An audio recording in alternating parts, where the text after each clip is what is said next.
In the university, I have more time for these sessions. In fact, in teaching the history of the Western Sudan, I teach a course on African history, and the first part of the course is from the origin of man to 1600, and the second is from 1600 to the present. Therefore, I have an entire year to teach the history of a survey course of the history of Africa. And each course is 30 sessions. So it takes 60 sessions to do what I am covering in 10 sessions. You understand that I'm condensing quite a lot. But I'm trying to get across the essence of what Africa was before the Europeans touched it. And this is what you have to know. And to understand, even if you understand the series, The Africans, you have to have read a lot of African history to understand the omissions. He throws in a lot of good things to disguise the fact that he's leaving out a lot of good things. And he is not telling African history chronologically. He's skipping here and there, and giving you little tidbits. And yet, he is downgrading it in some places and upgrading it in other places. He is one of the most unique Islamic con artists that has come along in years. But he never fails to throw in a good piece for Islam. He is running a unique game. I am not saying that there's not some good things in there. If you listen well, there's some good things. In the fourth session, he begins by downgrading the numbers of African slaves taken out of Africa, about 12 million. He must be absolutely crazy. Du Bois' statistics is from 60 to 100 million in his examination of the records at the end of the 19th century. And they've been examined since then. And Cora, the Nigerian historian, said it must have been as much as 200 million. And in the movement of Africans from the hinterland to the coast, I saw figures and statistics this summer that proves that 7 out of 10 died in the movement from the hinterland to the coast. And at one lone fortress alone, Gorée, this is the French fortress, 20 million passed through that one. You got 36 slave forts, and 20 million passed through Gorée. And he said 12 million altogether. Then he asked the question about the Arab slave trade. He said there's only 2 million Africans in the Arabian Peninsula now. So what happened to these Africans? He wouldn't ask that question to a competent historian. A competent historian would know.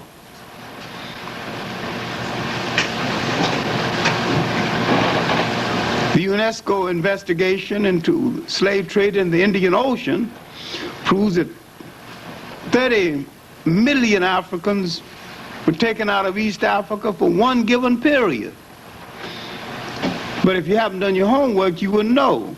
And he said, now what happened to these Africans? Where are they now?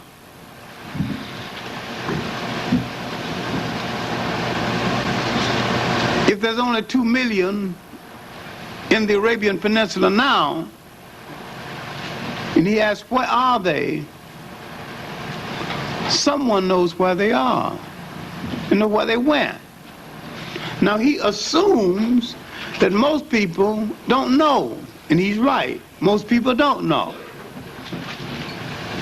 Because most people don't know about the millions of Africans who went into Asia. Africans who became slaves to the Maharajas of India and formed the armies of India, because the Iranians who conquered India did not trust local armies. And many of the Africans rose to high positions in India. One became governor of Bengal, Malacca. Another one rose so high as a general, they named a river after him, Ganges. Some scattered through the Pacific and can be seen, our relatives can be seen in the Pacific to this day. Some joined the black population and took over an entire continent called Australia. And the British found the whole black continent when they got there and killed almost all of them. They found a neighboring island called Tasmania,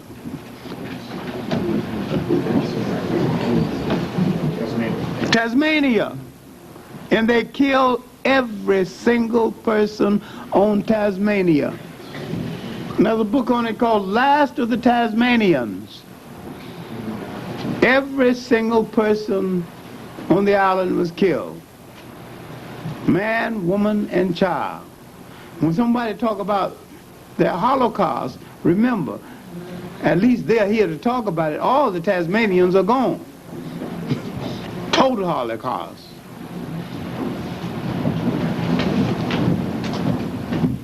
We haven't done our homework. But at least the series is better than Tarzan.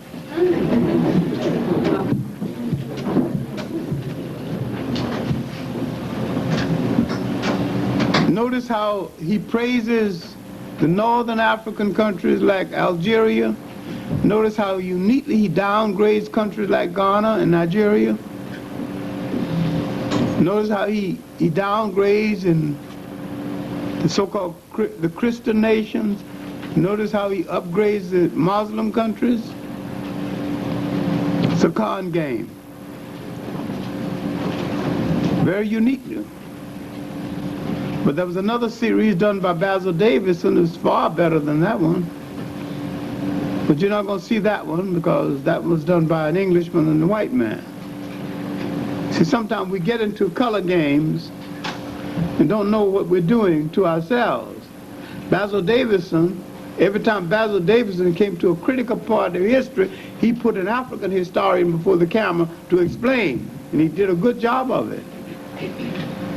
Basil Davidson's series was far more honest and more historically true than the one with Al-Mazrui. Al-Mazrui is descendant of Omani Arab slave traders, the most vicious of the African slave traders. If you don't know the history, you don't know this, you think you're seeing something that's good. And there are enough good pieces in the series to make a whole lot of people think that they're actually seeing something good. Now, I'm not saying don't see it by all means. There are quite a few good things in it.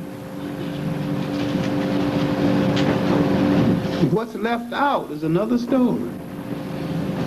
All right, let's get to work on what we have to do tonight, because we've got more before us than we've got time before us.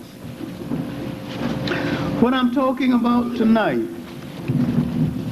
is not only the missing pages of African history, but some of the missing pages of the history of the world. After the decline of the Roman Empire, forced by the rise of Islam and the pushing of the Europeans out of North Africa and the Mediterranean, more than 1,000 years of history got neglected from the history of the world. When African genius in state building began to decline in the Nile Valley, African genius in state building was reborn in the Niger River. And another great river civilization was born. This great river civilization have been left out of history. Entire history books, even history of Africa, has been written with this great river civilization left out. Left out because people are stupid enough to call this Black Africa.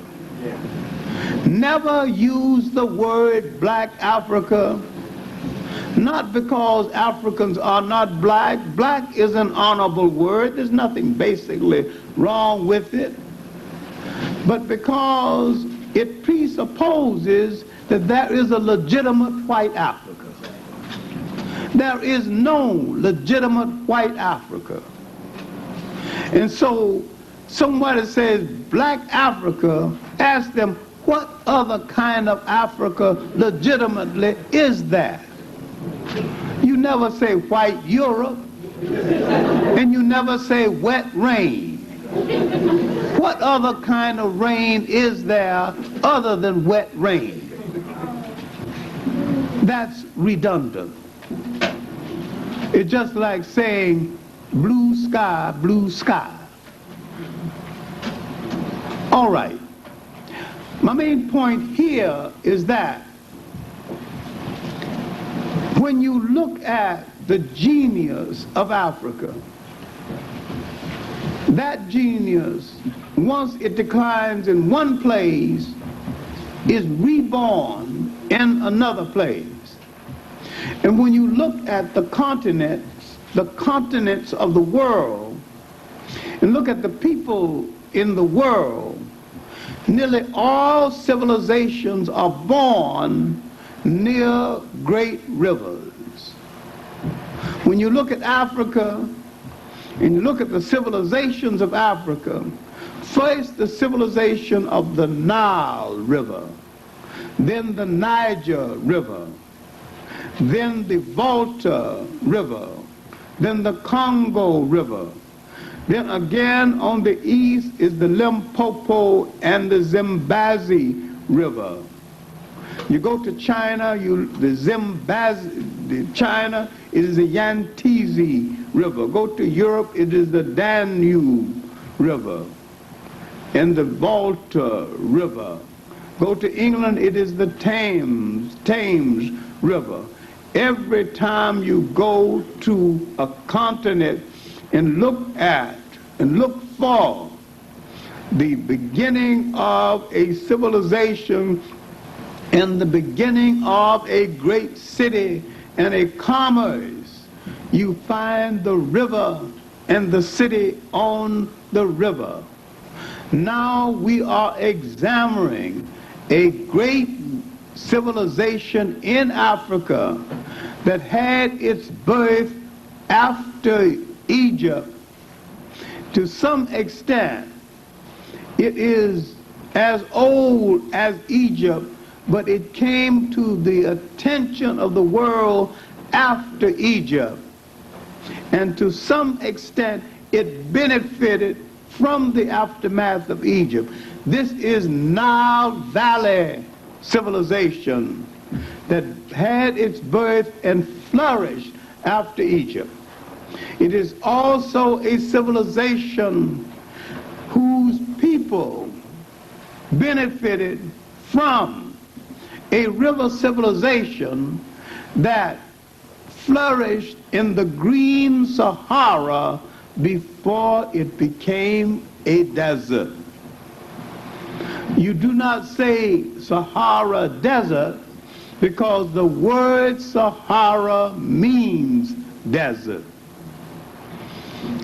Years ago, before the area dried up, cities existed in the area, and there were rivers in the area, water in the area, and it could support large population. There were cattle and life. All of this has been proven, especially in a book by a Frenchman, André Lot, in Search for the Tisilla frescoes. Frescoes mean pictures. And he was searching for the cave drawings in the Sahara that indicated the kind of life that existed in the area before it dried up and became a desert. He also found something that Herodotus indicated in his writing, that a people lived in that area of Africa called the Garamantes. Herodotus indicated that the Garamantes went to war using a three-wheel chariot. Herodotus was wrong. Europeans think that everything that moves for war because Europeans are war conscious. What he thought was a war chariot was nothing but a utility wagon that Africans used to bring crops from the field. All of this in spite of the fact that there was a French historian, Raymond Mounet, who went around the world, calling himself world's greatest authority on Africa, who will forever saying, until the 16th century, the African never knew the wheel. And at a meeting in Canada, when the African Young Turks stopped the meeting of the African Studies Association in the middle of his speech, told him, the meeting is illegitimate, you are illegitimate, get the hell out of here.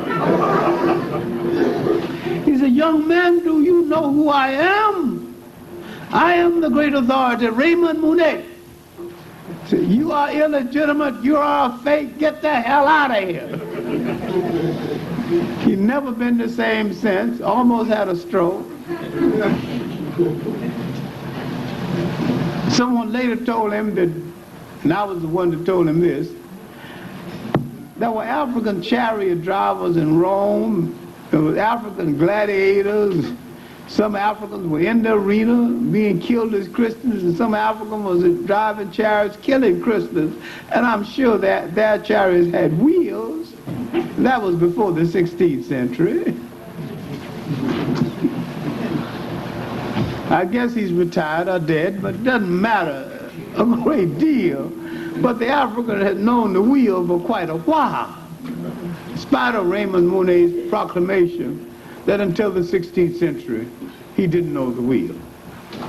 And he had a research institute in Senegal up until about 5 or 6 years ago, when they had the common sense to fire him. All right, now, my main point, I'm trying to show that before Ghana, a nation existed in the southern area that became the Sahara before Ghana. And this is the preface for Ghana.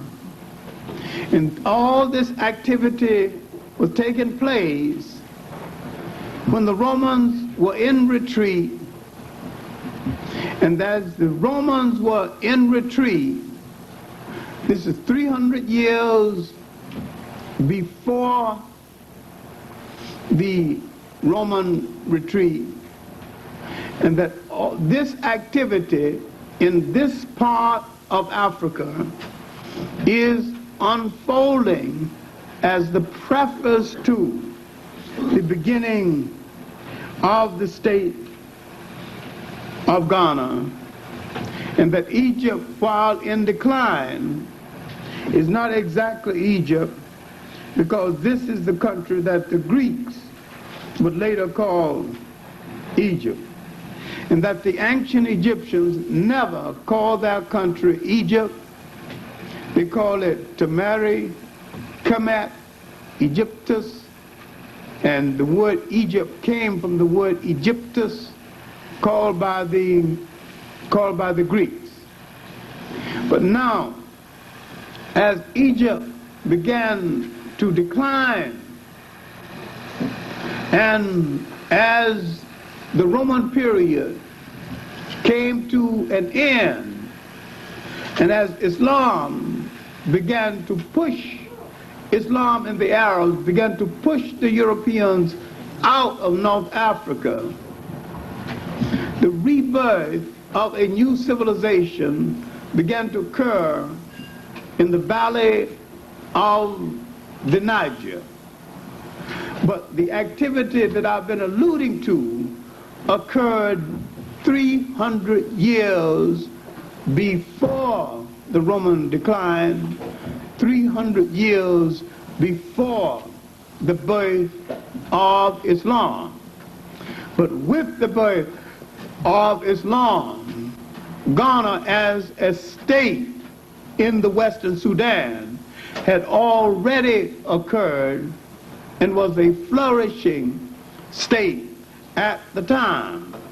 Now, as they pushed themselves, meaning the Arabs and the Berbers and the Africans, as they pushed themselves into the Mediterranean and into Spain, the activity in Ghana is beginning to take place.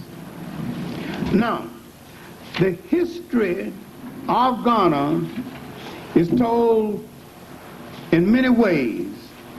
And the first history comes from a Spanish Arab, Il-Fasan, and his history is called Roads and Ruins. Now, the curiosity about Ghana has reached Europe.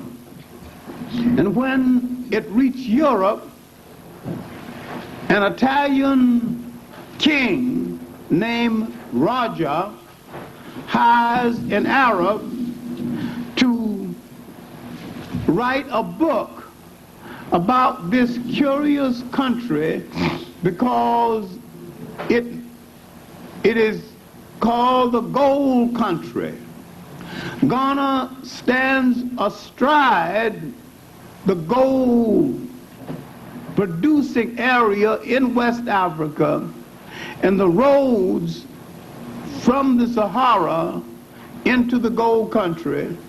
And because they are the masters of the gold country, and anyone coming into the gold country must go through Ghana and pay a tariff, and they are rich, and they have kings who command the gold country, and they have a standing army of great consequence. They become known to Europe of that day, and everyone is curious because they cannot get into the gold country, and everybody wants their wealth, and no armies can penetrate this country. So now this king hires an Arab to go into the country to see if he can penetrate it. But this Arab has already gone into the country. He hadn't been able to take out anything. But this Italian king named Roger hires him to write a geography book explaining the country. And he writes this geography book, and he calls it the Book of Roger. As kings then who wanted information hired people to write books especially for them. Now you have the second book explaining ancient Ghana in the Western Sudan, in the states bordering on the Sahara, to the people of Europe. The third book is written by another Tunisian Arab, El Omari. All right, now, they learned later that Fulanis are living on the border of the country, and because of the poor translation of a word called loco, the assumption is that the country is ruled by whites. And many black scholars who are too lazy to do their homework, including John Hope Franklin, he says the country originally was ruled by white kings. Now the word loco, because they said the country was ruled by loco Ethiopians. The word loco meant alabaster then, at one time, but it meant foreign G, foreign Ethiopians. Now if you do your homework, you will discover that these foreign Ethiopians were Africans who came from outside of the area. Now you've got to do your homework and do your anthropology. You've got to study African customs to get at the heart of it. Foreign Ethiopians means Africans who came from outside of the area. If you understand your cultural anthropology, you will understand something else. In Africa of that day, and sometime in this day, royalty is interchangeable. If you're royal in one place, you can be royal in another place. If there's a weak royal system in one place, if a strong king shows up and wants the job, he can get the job. So some people invaded from the Volta River, people called the Musis, still in existence. And they invaded ancient Ghana in the 3rd century. They took over the kingship. In the period from the 3rd century to 770 is called the period of the Musi dynasty. There's a little book in paperback by Adu Boyan, a Ghanaian writer, called Topics in West African History. He explains this. There's another book, African Glory. There's at least 10 books when all this is explained. The period of the Musi dynasty is noted for quite a few interesting things we have to look at. Arabs came down into ancient Ghana and lived in peace along with their religion that was at odds with African religions, which proves that Africans were very tolerant of religions not of their own choosing. After 70 AD, Jews had a difference of opinion with the Roman Empire, and the Jews and the Romans dispersed them, and they came down into ancient Ghana and lived among the people of Ghana, and they lived from the 3rd century until 770. And when it was discovered that they were collaborating with the Arabs to take over the state, they were expelled. This is important. It's important because this shows that a diversity of people with a religion alien to that of Africans can live among Africans for hundreds of years, so long as they respect the dignity of African people without being put upon, make a living, follow a separate religion, so long as they respect the dignity of Africans. But once they decided they want to take over the state of their host, the Africans said, in essence, get the hell out of here. Now, this is partly documented in a book called Hebrewisms of West Africa. It proves something else which Jews are not willing to face and blacks are not willing to face. That down through the history, we have been their friends, we have been naive about them, and they have never returned the friendship or sent us a thank you note.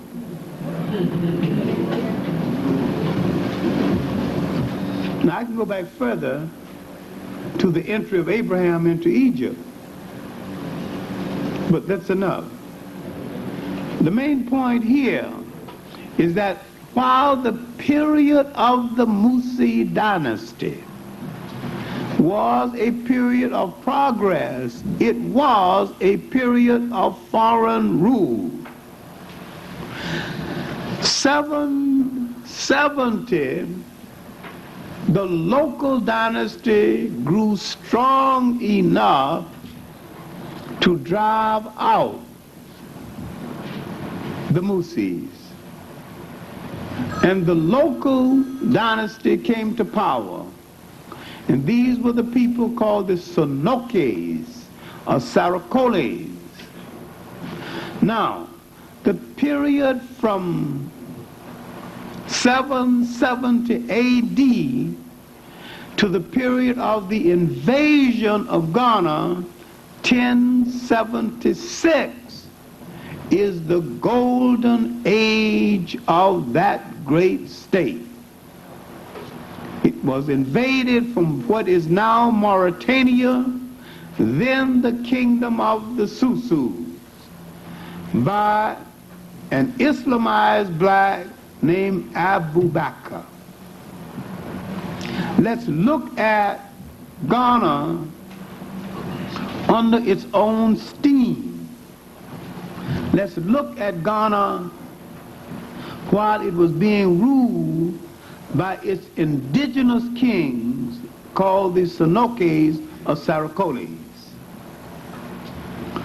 What happened during this building period of that state ruled solely by its own people?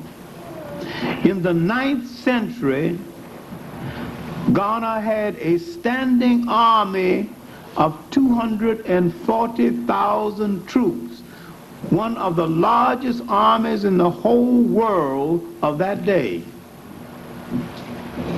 No outside help. There was no army in Europe that big at that time. 40,000 archers moving high. The king around 1000 was Tennessee. Now Tennessee is not known for very much, except he had a habit of inviting thousands of people for dinner. He would announce in the morning that he'd like to have about 10,000 people for midday meal. And by midday, 1,000 people showed up and the food was ready. Now this item wouldn't be worth much except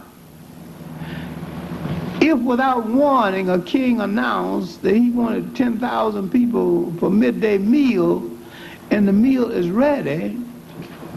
That showed remarkable court organization. You had an army of people fixing food. Cattle had to be killed. Fires had to be lit. People whole rolls of meat had to be put on spigot and turned until it got on. Then they had to put it on platters and cut it and serve it. And I mean, the table, the kitchen was as organized as an army. You can't say that's primitive. That's civilized eating. Civilized organization too. In the meantime, the women were organizing themselves into an organization of great consequence. Then you have to look at the social order. But when you look at the social order of Africa itself, the things that white women are debating about now, Africans never debated about. You didn't debate about whether a woman was equal. Equal? Nobody was fool enough to debate whether a mother was equal to a giver of life. You going to debate whether she's equal? That's stupid. You don't even bring up a stupid conversation like that.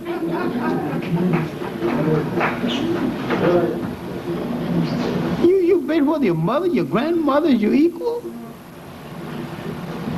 A Western man will debate something like that. Africans don't debate nothing like that.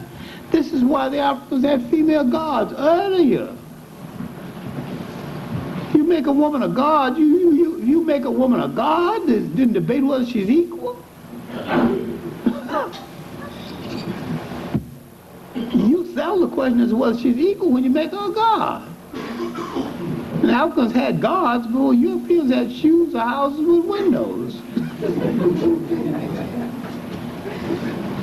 See, what you have to understand, Africans created a system of spirituality, but the Europeans created a system of religion with no spirituality. They still do it.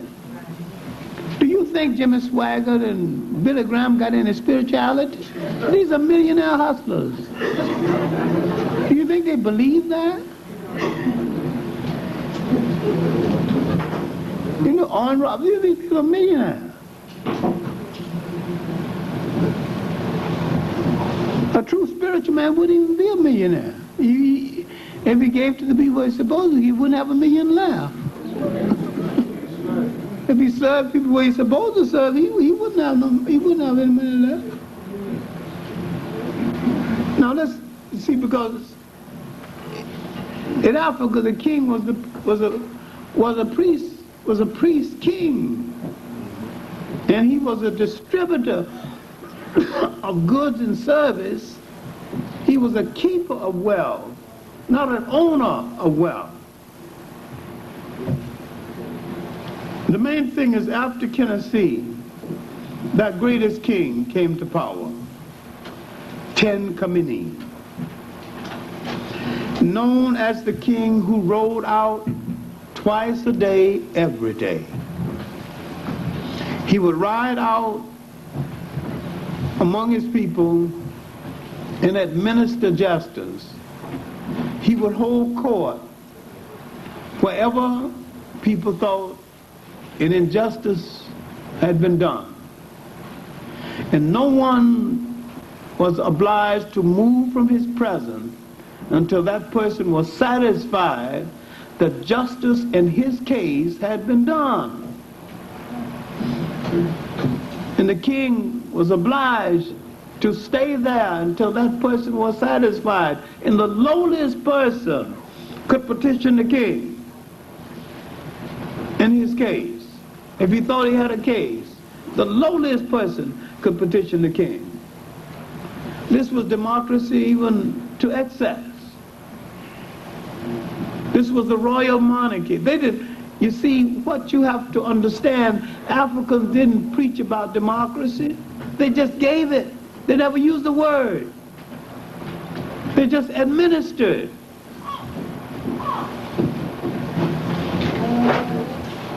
See, in the second time, he would dress in royal regalia, dogs with gold collars, and men walking behind the horse. These were the men of the mat. Just in case the horse gets a little tired, these mats were silk and brocade. And the horse get a little tired, all the men had to do is to lay down the mat so the horse can rest.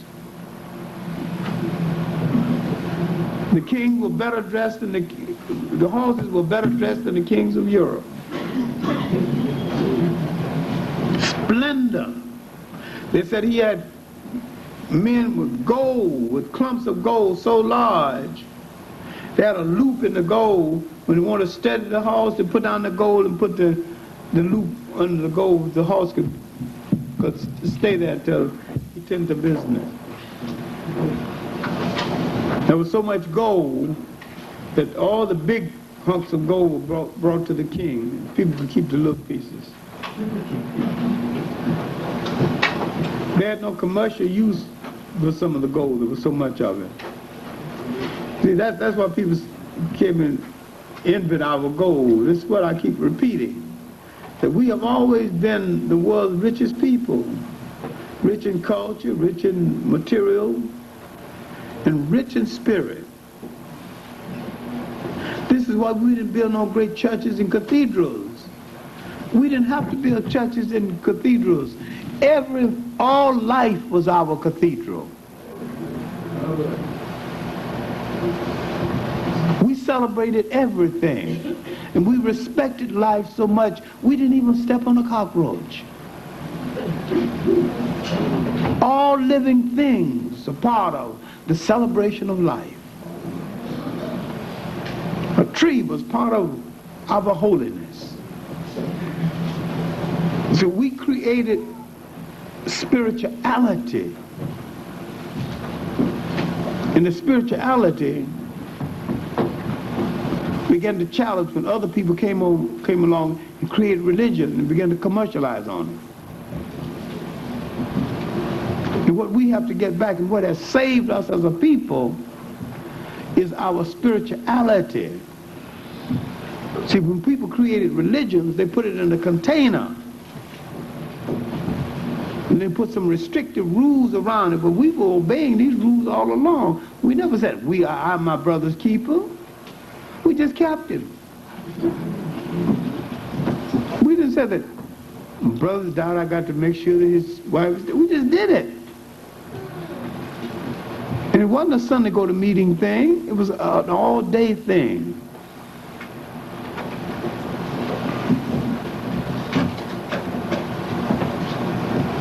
And see, it was the spirituality of that society that maintained it, but maintained it all of the time. And this is what the foreigners didn't understand. And this is what Islam did not understand then and does not understand now. And this is what the misconception of Christianity of that time did not understand then and does not understand now. And this is what we have to get back. This is what we must infuse in other things.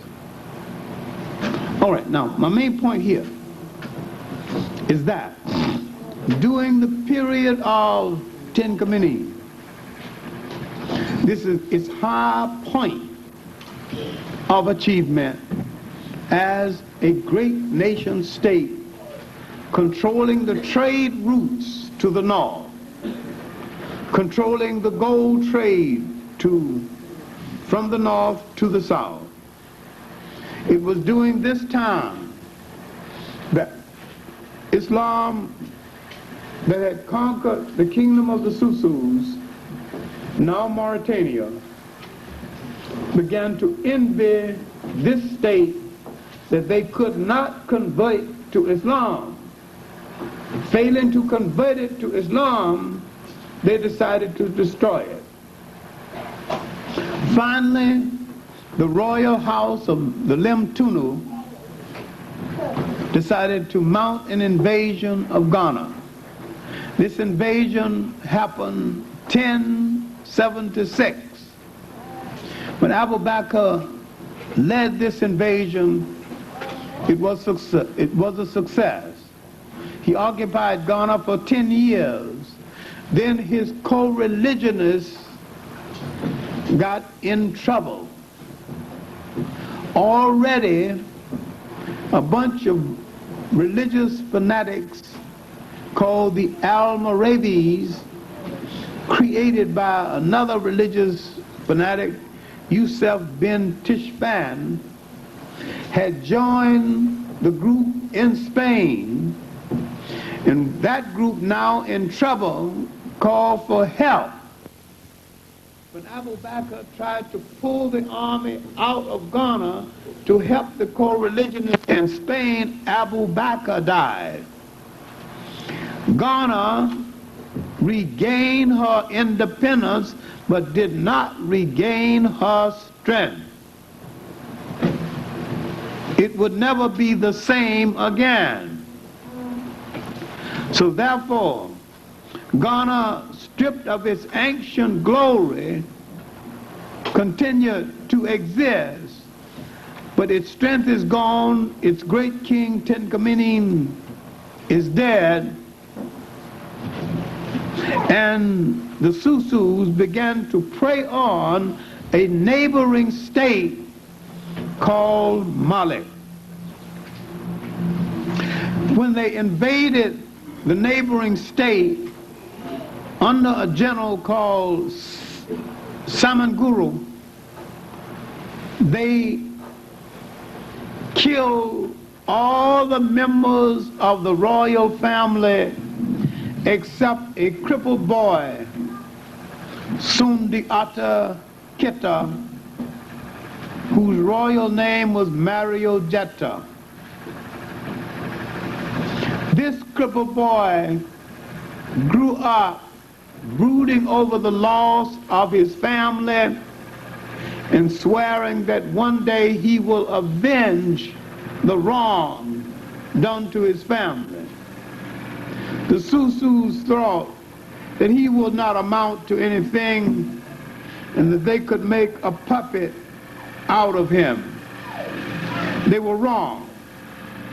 He grew up to be very strong and to challenge them, and one day he was called the Lion Prince.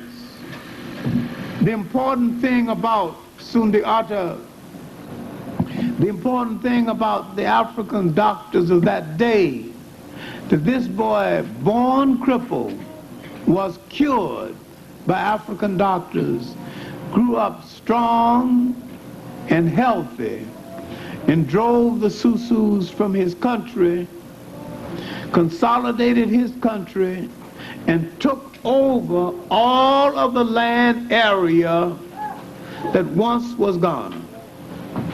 Now you see the consolidation of a large land area, that you see what used to be Ghana becoming part of Mali, and this land area is going to be consolidated later into Sangay. Now, the history of Mali can be told through three men: Sundiata Keita, the usurper Sakuru. Sundiata came to power around 1250 A.D. After he built the state, consolidated the state, and may well be its greatest emperor. After Sundiata, about 1250 to about 1265, now the state gets its first purely Muslim leader. Former servant in the court who seized power, called the usurper. His name, Sakuru.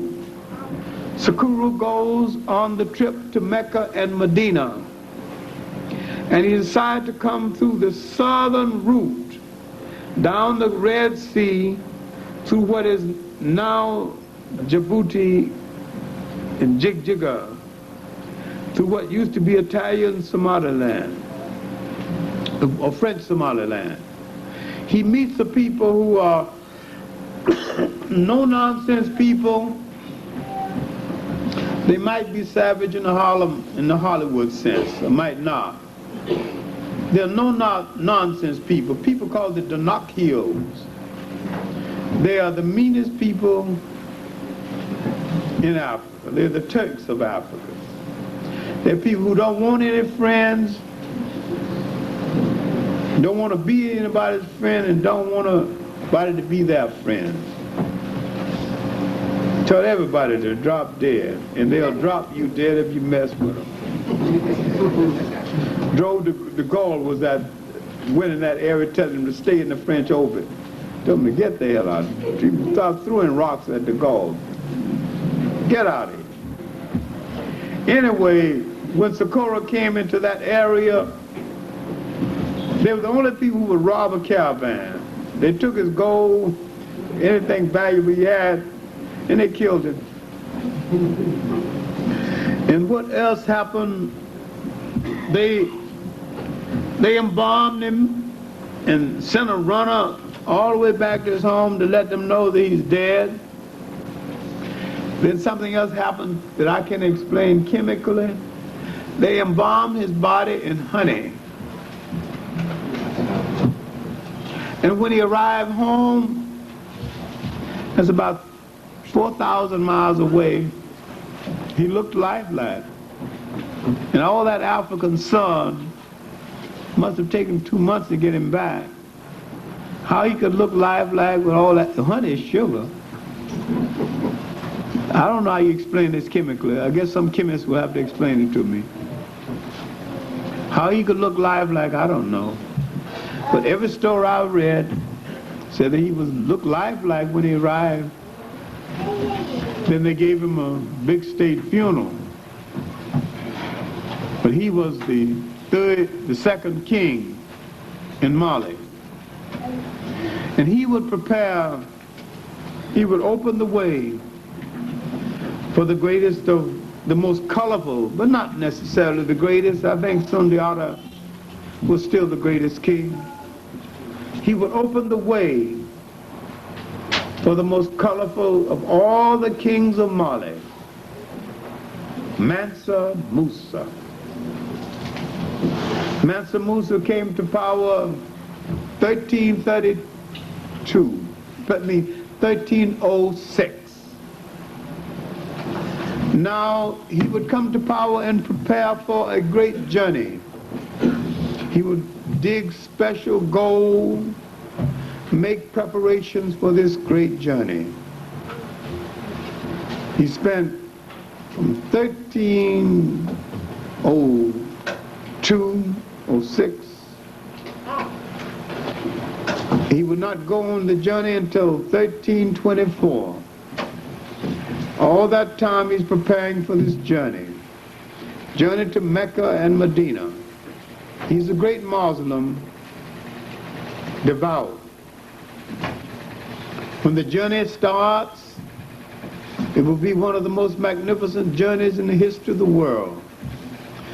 He will take from 60 to 100,000 people. He would take 50 royal hairdressers and he only favorite wives.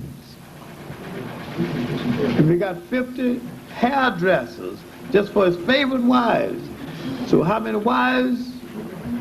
You guess. He would have 500 men march in front of his entourage with staffs of pure gold. 250 camels, 250 pounds of gold each.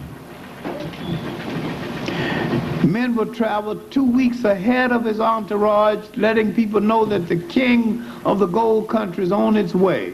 And there'll be presents for everyone. He would marry 50 people of his group into all the countries through which he would travel. Then he would say on his way back, we shouldn't be fighting each other because we are relatives. It was a great peace mission too. He would build, if you arrive on Friday, he would build swimming pools for his people to have pleasure on the journey when he stopped. This trip is well described by his own writers and others. One of the great journeys in the history. Mansa Musa's famous journey to Mecca and Medina. When he arrived in Egypt, the Egyptians thought he was so magnificent. One Egyptian chronicler said, "He is Africa, there is nothing else." For 300 years, they were singing the praise of the great king of the gold country. He crosses over to Mecca and Medina, had trees planted in his honor. He gave away lavishly alms to the poor, and he wanted to have a second well built at the well of Zamzam, where the prophet saw the mission. They told him that this wasn't exactly orthodox. So he thought with all the people going on the Hajj, pay respect to the Prophet Muhammad, that there wasn't enough water in the well. Well, now, with all the people going on the Hajj, they found some electrical way of sneaking some more water in the Hajj. After all, it's been a long time since the Prophet saw the mission and had drink water at the well, so maybe there's not enough water in there right now. In desert country. On his way back, he was proclaimed, or anyway, the intention was to proclaim him as Grand Caliph of the Western Sudan, really the chief administrator of Islam in the whole of the Western Sudan. But he was supposed to bow down and kiss the feet of the Grand Caliph of Egypt. He thought this ill became a head of state of his caliber, and he declined the honor. And they changed the rules just for him. He was still proclaimed the Grand Caliph of the Western Sudan. He was a little short of cash, having given away money so lavishly. So they made the whole treasure of Egypt available to him. Take what you want. The king of the gold country is good for it. So he took enough cash to see his way home and took 2 architects with him. These architects were to redesign some of the buildings in his country. Now this is no ordinary man, so no ordinary homecoming present is good for him. While he's away, his soldiers conquered the neighboring country and gave him an entire country as a homecoming present. They gave him the country of Sangay. Gave him the neighboring country, Sangay, as a homecoming. He goes to Timbuktu, and as security, he takes 2 royal princes, Alec Alone and Solomon Nap. You're not going to hear very much from Solomon Nap. They're twins, but Alec Alone is considered to be the oldest because he had the first bath after birth. That's an African custom. The old ladies gather around the twins, irrespective of who emerges from the womb the first. The old ladies look and look and look and say who they think is going to be the wisest. And they give that one the first bath. And that's the one that becomes, they lavish the greatest praise on. And that's the one that's considered the oldest. And generally, that's the way it generally works out. So these 2 royal princes goes to Mali. See now, look at the wisdom of it. Instead of declaring war and killing a whole lot of people, Africans just take 2 hostages and let the king know that if you start any stuff here, now I got 2 of your children in my house.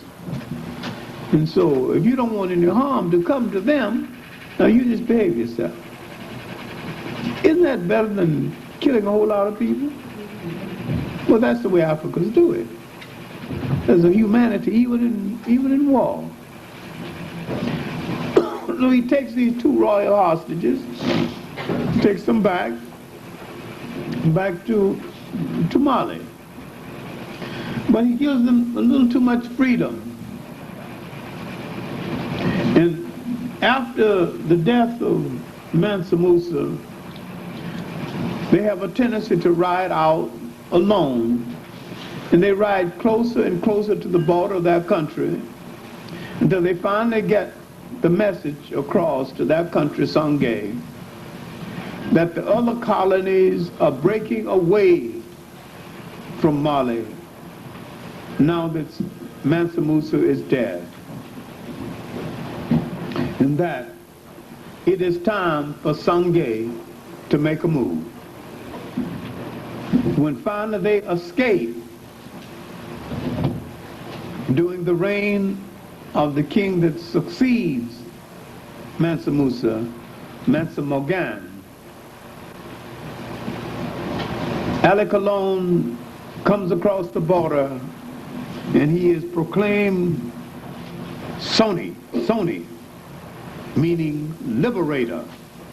And he becomes the first of the two kings to bear the name Soni Ali. And the country's great fame, Sangay, rises to fame under Soni Ali the first and Soni Ali the second. Now you're beginning to see the formation of the largest and the greatest of the great African kingdoms before the slave trade. This is the kingdom that is going to go to great height. And Soni Ali II and his successor, Askia the Great, Muhammad bin Abdullah Hassan, is going to be Muhammad Ahmad, is going to be two of the greatest Muhammad Ituri is going to be two of the greatest Africans born in the last 2,000 years. And they will take this nation to Africa's great walk in the sun. And this would be the greatest performance of Africans in ruling the state since the decline of Egypt. What we will examine in the next session is the last of these great states, Sangay, the last great state before the slave trade. And I will show that this state equal and was far superior to the European states of its day, and was far superior to some of the European states of this day.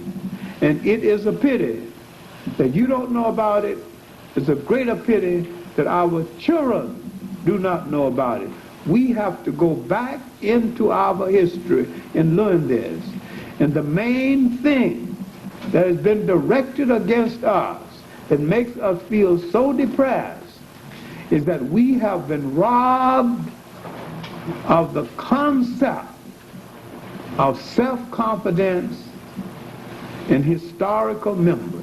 And once we understand what we have done, we will understand what we still have to do. And that self-confidence and historical memory is what we need to reclaim again, not just for ourselves, but for our children. Because once we understand where we have been, we understand where we are. But most important, we will understand what we still must be and where we still must go. Thank you.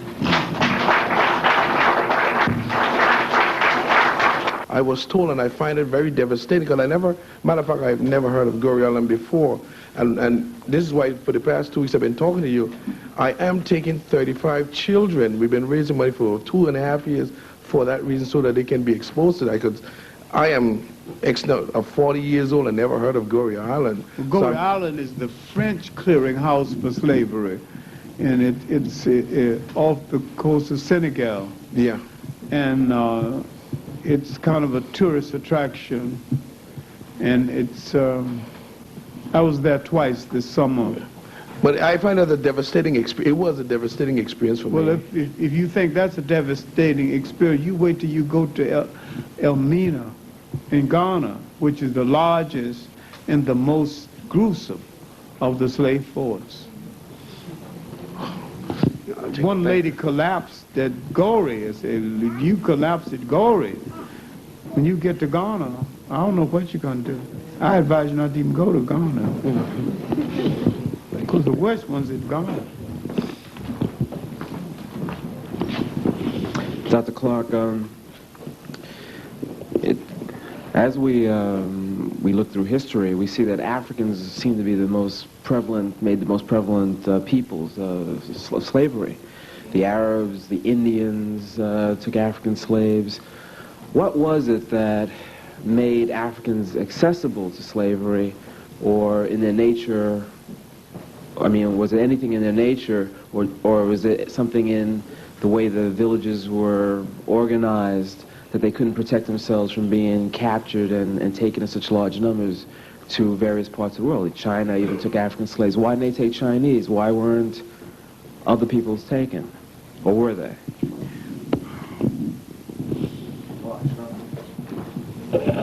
Well, there's a naivete in our nature as a people that's still there.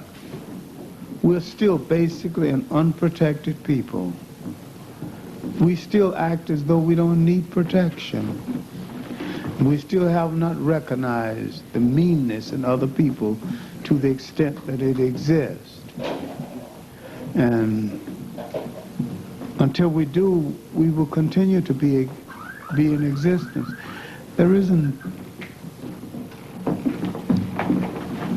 I doubt if there's 50 good fighter pilots in all Africa. A whole continent.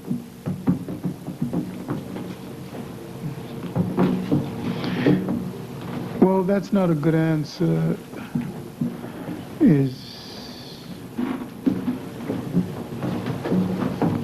In ancient Africa, they acted as though they didn't need protection.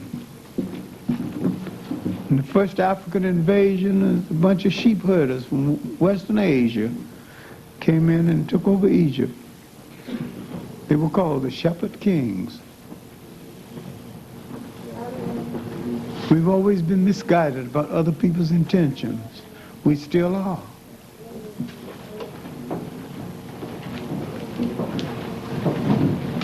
We're misguided about what other people say they mean. We still are. It's bigger than that. And that's a good question. There's a lot of people in the world. Why us? There were more people in Asia. Why not them? When Christopher Columbus set out, he had instructions to go to Asia, the land of the Kublai Khans. Why did he come to the West Indies? Why did he double-cross Isabella? And he did. And he recommended, was one of Christopher Columbus' recommendations, that the slave trade was increased. When he destroyed the Indians, he said, go get the Africans and replace them. Why not go get the Chinese or somebody else? Why the Africans?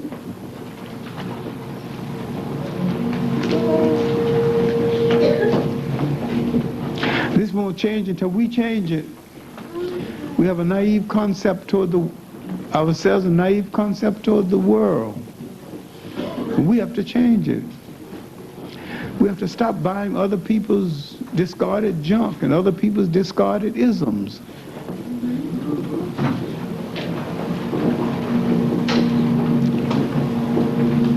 Breaks my heart to say it, but we're partly to blame. I was lecturing earlier today to federal workers, and I said that one thing that we begin to think about seriously is the essential selfishness of survival.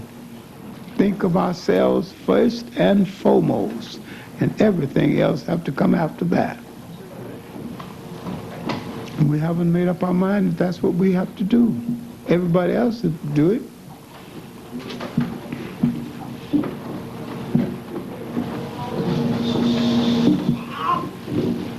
That's not a good answer either, but I don't have one that I believe you'll listen to.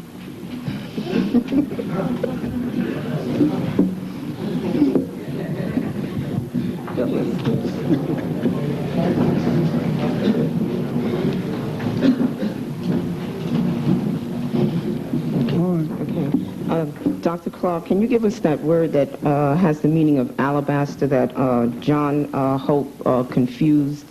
It's loco. It means transparent. Transparent. And it was interpreted as it really means something white. Mm-hmm. Mm-hmm. And in ancient times, it was interpreted when they called the people local Ethiopians. He interpreted it means white Ethiopians, and a lot of people think the Ethiopians belong to the white race. And he said that ancient Ghana was ruled by white kings, and it was a misinterpretation of what they meant, when actually ancient Ghana was ruled for 300 years by the Musi people from the Volta River. So the Musis were actually these foreign Ethiopians that... Yeah, I mean, the word Ethiopia used to mean all Africa. Oh, I see. Okay. That means foreign Africans who came from another part of Africa. Okay. I just have one question from last week. You mentioned that Islam instituted the system of patriarchy or patrilineal inheritance, and that caused a lot of confusion. My question is, before these invasions of the Asians and Islamic rule, was Africa all matrilineal? The Zulus are exceptional. The Zulus are patrilineal. Okay, this was before any invasions. They were patrilineal. The Zulus are patrilineal. But was the majority of Africa... The majority of Africans are matrilineal to this day. Even in West Africa? Before these invasions? Yeah. Mm-hmm. Okay, thank you.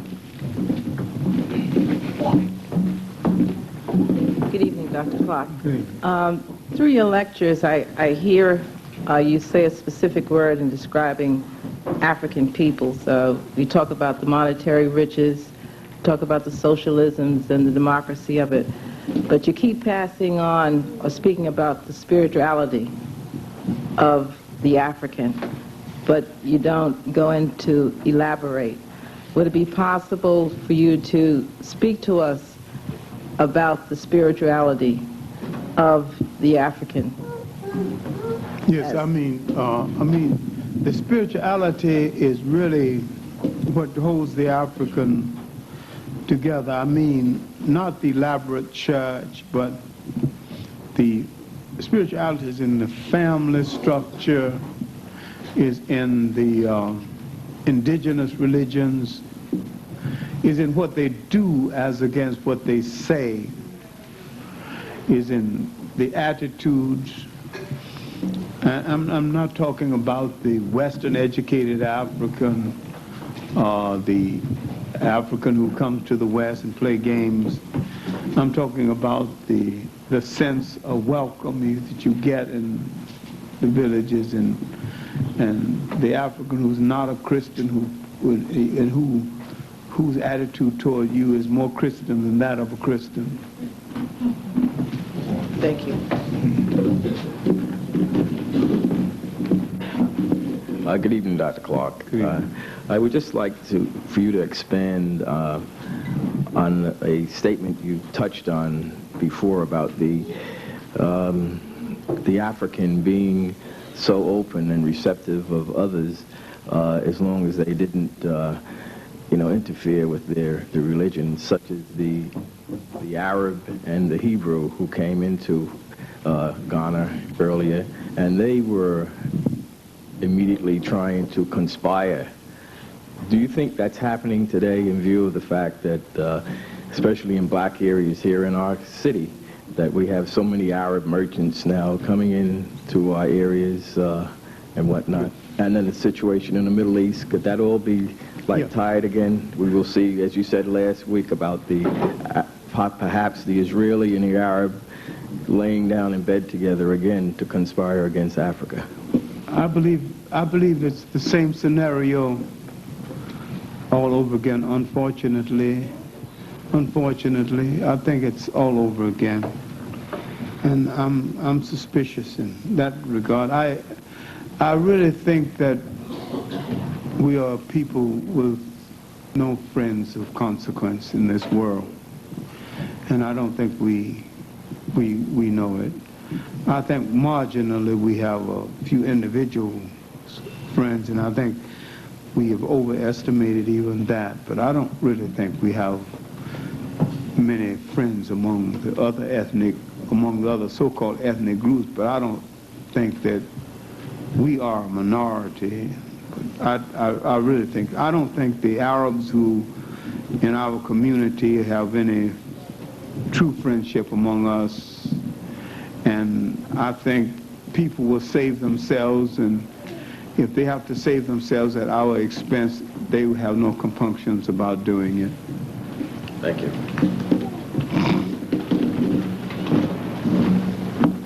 Dr. Clarke, just words to say thank you for your very illuminating lecture. As always, it brings one to mind of the great scholars of old, like Confucius and his disciples. And one can think of the Christ and his disciples and so forth and so on, just on true knowledge, what I think the Hebrew calls it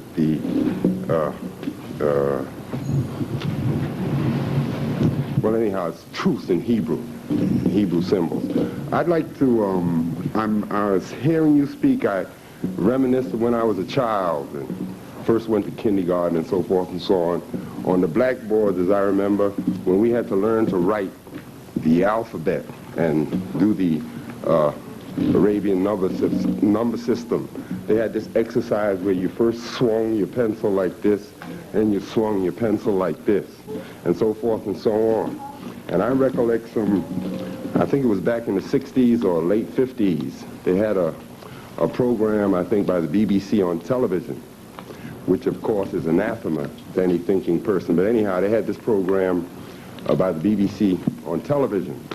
And here was a British classroom. And whereas all that was up on our boards was the blackboard, and then this kind of exercise that you swung and did like this, in Britain they had the same thing. But they had under it, mathematics is life. In other words, number is life. You see what I'm saying?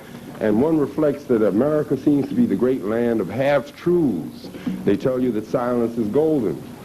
But in fact, that's from Alice in Wonderland. But in fact, the true aphorism is speech is silver, but silence is golden. That's why to really learn in this country, you have to teach a kid to look twice, at everything this man says or writes. You see, and they talk about women having second sight and so forth and so on, is why they were venerated as goddesses and so forth and so on, and why the Delphic oracle was a woman. And true goddesses, going all the way back as far as you can stretch in history. Now, my point is this. There's a brilliant Japanese scholar who will be coming to Harlem this weekend, Dr. Michio Kaku, a master of physics from Graduate Center at CUNY. And he lost most of his family at Hiroshima. I think it was about 40 members. And as a kid from 13, he read everything he could get his hands on in physics. And I think by the time he was 17, he built his own reactor. Now, he gives lectures on a FM station called WBAI every Wednesday at 7:15. And he's talking about when the Earth was created some 4 billion years ago, they're now thinking it was created in 10 dimensions. And the first dimension is time and distance. That's where we are, first and second dimension. And then there's space and outer space, the third and fourth dimension, where the white man rules.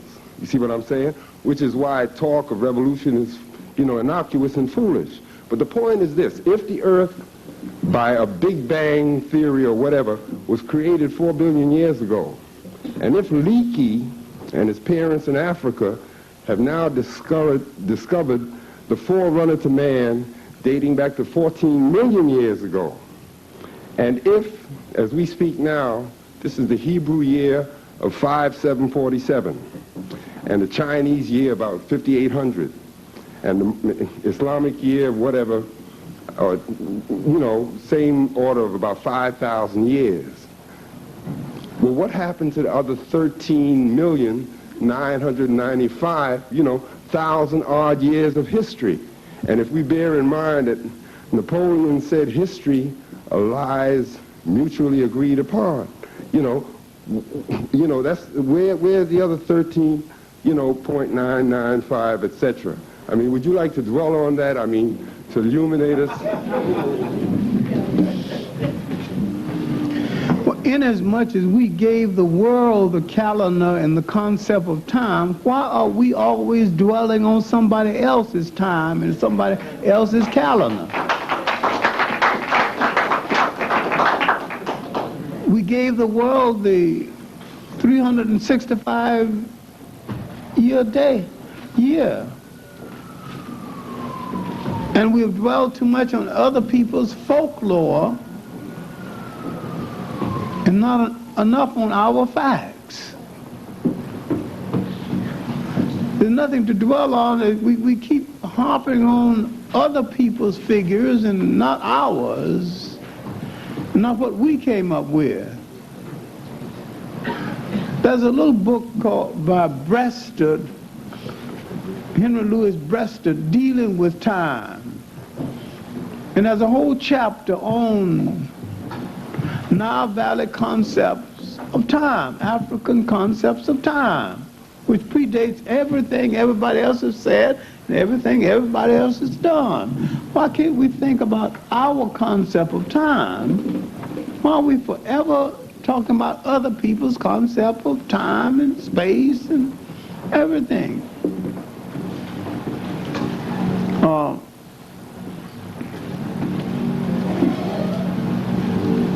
Our concept of time and the measurement of time predates the whole Adam and Eve concept, which is folklore.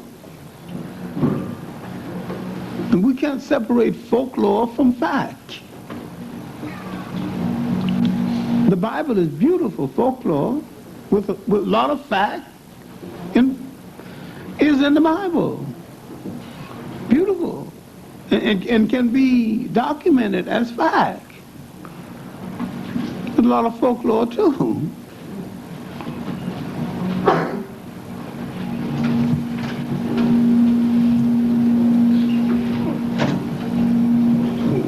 We can, with wisdom, use both. Dr. Clarke, you said earlier that we had no friends of consequence. In your estimate, why don't we have any friends of consequence when we have helped the whole world at one point or another? We fed the whole world because we have been rather naive in the use of our own power, and we permitted too many people to use us and to use our potential without protest. And we are the rightful owners of the world's richest continent. And we permitted the rape of that continent without suitable protest. And people don't respect your power until you protect your power.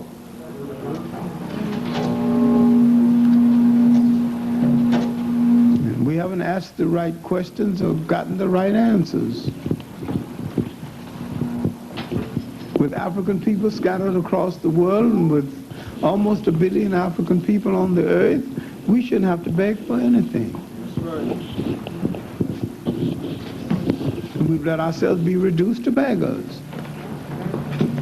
We shouldn't ask for the freedom of South Africa. We've got enough manpower to kick them the hell out of that and ask no questions.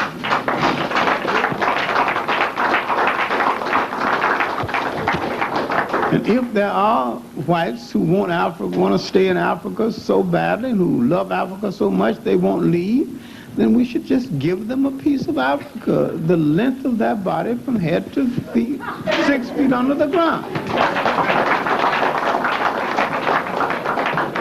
All right, so here, you stay here. Nobody's going to bother you. Don't argue the point anymore.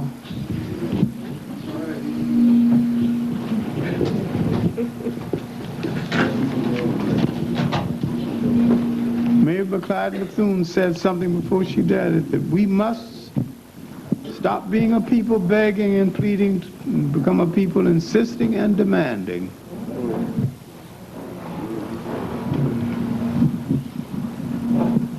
I said earlier today, we must begin to practice the essential selfishness of survival. We must protect ourselves and look after ourselves. Everybody does this, and why can't we? And they don't apologize for it, and why should we?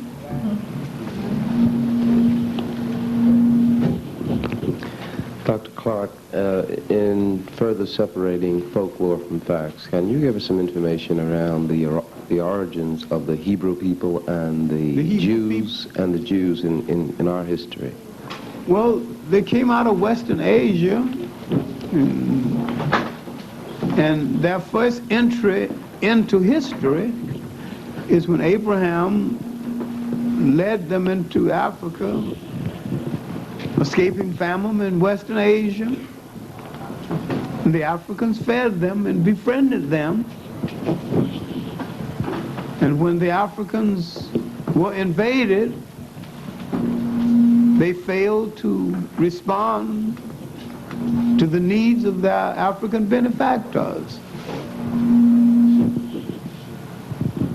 Then they created some folklore about what they did for the Africans, which had no proof in fact.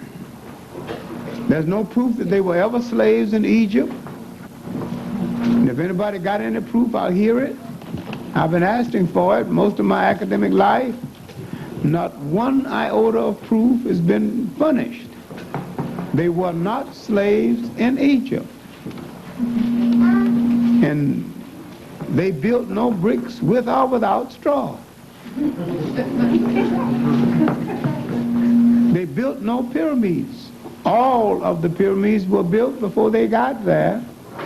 The pyramid period was over 1,000 years before Abraham got there.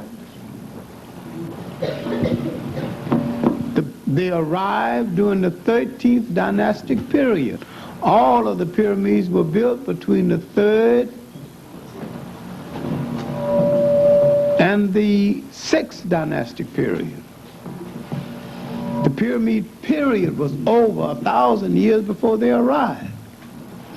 Now that happens to be a fact. And yet Menachem Begin shouted to the world when after Camp David he turned to Carter and said that you worked harder on this treaty than my people worked building the pyramids.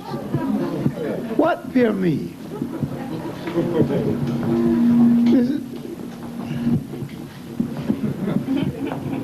No pyramids were built. That's folk history. I mean, we have people entitled to folklore. I've told you a piece of folklore. Let me tell it to you again so you can understand the difference between folklore. I grew up in the High John the Conqueror country, in the John Henrik, country in the South. Most of the High John the Conqueror country. Anytime we wanted to say something, we say, man, you know High John the Conqueror, he went upside that white man's head and that white man ran like a jackrabbit. Kicked him until his behind looked like jelly. We know it's a lie. But we enjoy the lie. Anytime we couldn't kick a white man, we bring out High John the Conqueror and let him do it. But at least we know it's a lie. When we don't have the bravery to do something, We create a fictitious character called Hajan the Conqueror and let him do it. I think a whole lot of people create a whole lot of fictitious characters that make you believe it.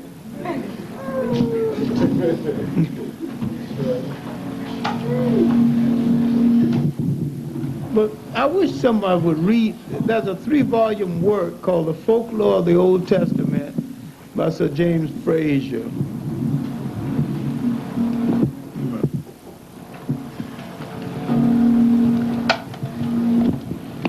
I'm as spiritual as anybody that walked this earth. But I believe more in spirituality than I believe in religions, because I think Western man has made a mess out of religions.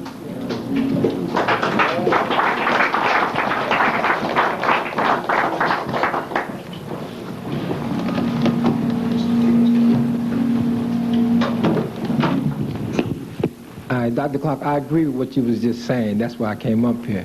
And like I find when I talk to the Christians and to the Muslims and you get into the history of like the Nile-Valley civilizations, they basically don't want to hear anything besides the Bible or the Quran. I mean, I would like to know why is that we don't go back to what we had. Like, you know, you can hear these Christians, they can clap all day, the Muslims can clap all day, but when you leave, it seems like they cipher it out and they go right back to the Bible and they find the cliche. I call them like the great one-liners. They can find a great one-liner, but they really don't do, like you say, in the preaching or go back to the real thing. I'd like to know why is that we can't. Because they can't deal with truth. And I call them carbon copy religions, and I go back to the original copy. And I feel more religious by going back to the original copy other than the carbon copy. And so I feel that I'm more religious than they are. And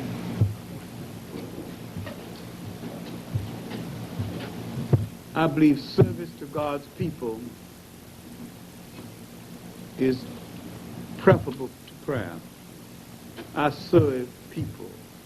I do solve people in substitute to prayer. And I believe if I serve God's people, whoever his people are, and I think everything that walks the earth is a child of God.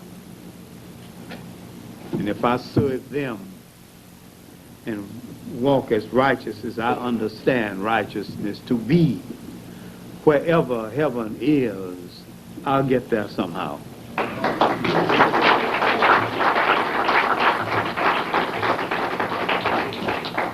Dr. Clarke, thank you very much. I've heard you speak from time to time, and I appreciate and consider it an honor being able to hear it. But about this Jewish and Arab thing, I'd like to have a few things cleared up in my mind. Now about this Jewish thing, I've been in Casablanca, Libya, and a few other places. I ran into what was referred to me by the Arabs as black Jews. And one time I got in trouble because they were unloading some cargo. And the man, little short black man, looked up at me and he said, "Hey brother," he said, "give me a cigarette. We're brothers." That time cigarettes were worth money. I gave the man a pack of cigarettes. The other fellows there worked. They looked at me and said, "Don't give him anything, say he's a Jew." This was in Libya. Grabbed the man, turned him upside down, took the cigarettes off of him, took as many of them off of him as they wanted to, threw the rest of the pack down on the barge, and put them in his pocket, the ones he wanted. The man told me, "Thank you." And I happened to be on the rail when they went down to lunch, and that man cussed me out. You know, because cigarette, I guess, might be worth $3 or $4. I don't know how much they, make in a day. In another part of Libya there, I took a walk one afternoon, and I see these little black women, black clothes on, all muffled up, and we was walking through the street, me and a couple other fellas, almost, but I was scared to go up in them caves, because I knew how some of them people felt. I didn't bother. The next time I ran into some black Jews, I was in Casablanca. Of course, this boy was in Western Club, was well dressed, and he was driving the French out. It was a little more independent there. Now, how did these people become so involved with this Jewish thing? And yet it's still, you know, you've never heard, if I had never been there, or I hadn't seen it with myself, I wouldn't even known that they existed until I ran upon Dr. Yoakum and fellows like this. And in East Africa, I know I was standing there in Dar es Salaam one time. We was looking over on that island there, right? And I forget what the name of that island is. They told us. Zanzibar. Yeah, they were just coming into their first independence period at that time. And the African brother there told us, he said, look, he said, they having plenty of trouble. He said, they'll be coming to America pretty soon. He said, but don't be nice to them. He said, when they come to America, he said, drive them into the sea.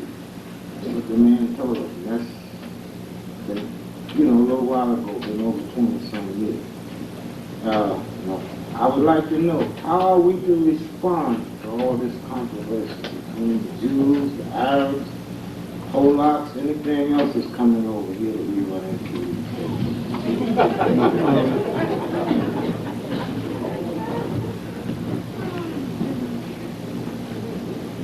There are Jews and there are Jews.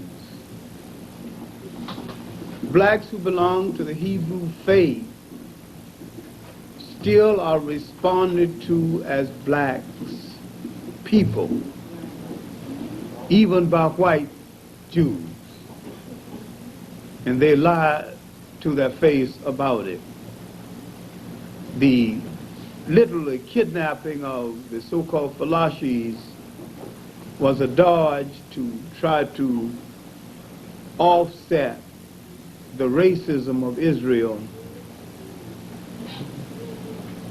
because to let the world, to give the world the illusion that Israel is not a racist state that it is. They don't really want them there. They're turning their women into servants and their men into studs. Eventually, they're going to be shipped back to Ethiopia once they make the point they want to make. Now, the Sephardics, who look more Israeli than the Africans, have not had a good time of it, and they're 60% of the population. Only they're brown and some black.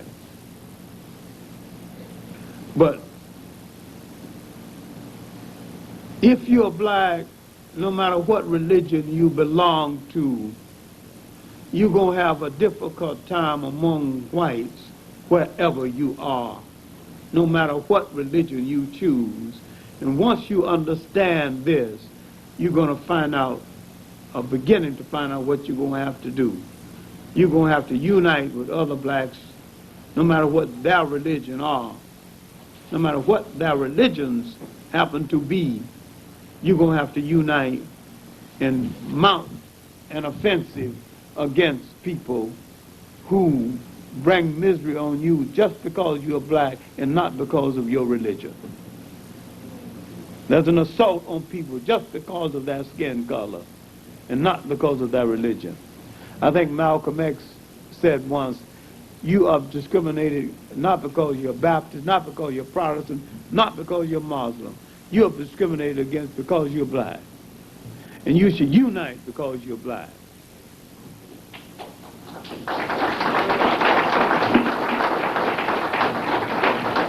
Now that's a problem all of us got in common, no matter what the skin color happens to be, a shade thereof. And that on that one point, let's all of us stop kidding ourselves. Being a Muslim not going to save you from it. Being a Protestant not going to save you from it. Being a Baptist or another variety is not going to save you from it. And a lot of people join a religion, think by joining another religion, you're no longer a part of the troubles of black people. No religion is going to save you from what you have to face as a black person. No politics is going to save you from it either. And we might as well face this. Israel is a white imperial nation.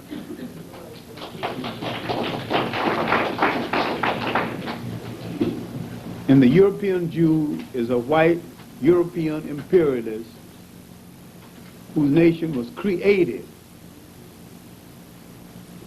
for European white imperialist interests.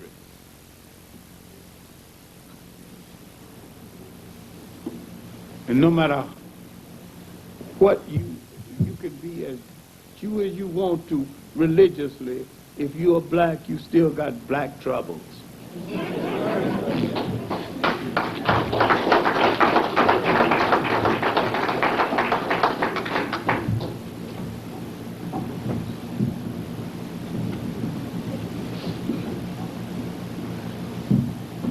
We want to thank Dr. Clarke. Give another round of applause.